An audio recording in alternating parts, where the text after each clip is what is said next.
ശരിക്കും ഔദ്യോഗിക സ്ഥാനങ്ങളിലുള്ളവർ കാര്യങ്ങൾ മനസ്സിലാക്കാതെ സംസാരിക്കാൻ പാടുള്ളതല്ല. ഊഹാപോഹങ്ങളുടെ അടിസ്ഥാനത്തിൽ അവർ ജനങ്ങളോട് ഭരണകർത്താക്കൾ എന്ന നിലയിൽ അല്ലെങ്കിൽ അതിൻ്റെ മേലധികാരി എന്ന നിലയിൽ ഒരിക്കലും സംസാരിക്കാൻ പാടുള്ളതല്ല എന്നുള്ളതാണ്. എന്നാൽ ഈ പ്രോ വൈസ് ചാൻസലർ തന്നെ അദ്ദേഹം പറഞ്ഞത് ശരിയാണ്. അങ്ങനെ പി.ടി. കുഞ്ഞു മുഹമ്മദിന്റെ പേരിൽ ഒരു പുസ്തകം MG യൂണിവേഴ്സിറ്റി പഠിപ്പിക്കാനില്ല എന്നുള്ളത് ശരിയാണ്. പി.ടി. കുഞ്ഞു മുഹമ്മദിന്റെ പുസ്തകമല്ലത്.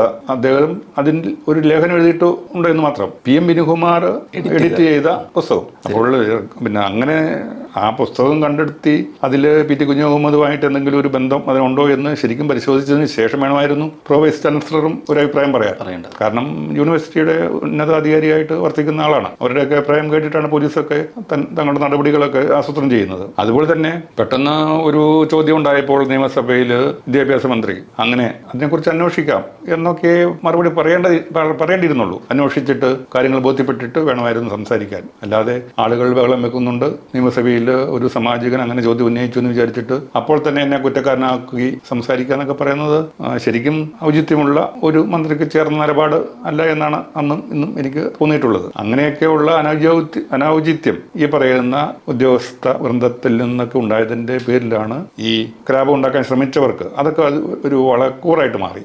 അവർക്ക് ഭയങ്കര ഉത്തേജനമായിട്ട് മാറി.